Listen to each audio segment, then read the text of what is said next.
quelques mois avant les Jeux, j'ai dû changer d'entraîneur parce que l'ancien a arrêté. Donc j'ai choisi tout simplement l'endroit qui me convenait tant sur le côté sportif que sur le groupe d'entraînement, que moi pour mes études après les Jeux, de les reprendre dans un endroit qui m'irait aussi.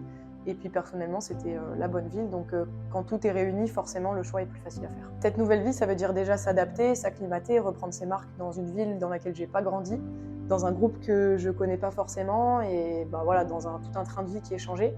Donc comment je le gère, je pense que c'est vraiment de savoir pourquoi j'ai déménagé, pourquoi je suis allée dans ce nouveau groupe. Et clairement, c'est Paris 2024. Donc une fois que cet objectif est posé et que je sais que c'est ça la ligne directrice, tout devient plus simple.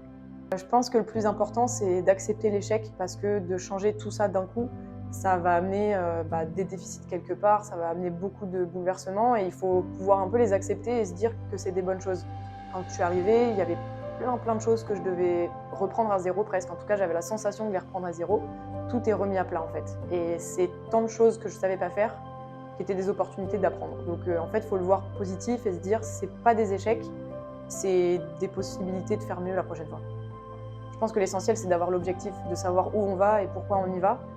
On sait pourquoi on le fait et à partir du moment où il y a l'objectif qui est posé, on sait comment on y va, on sait pourquoi on le fait, c'est beaucoup plus facile.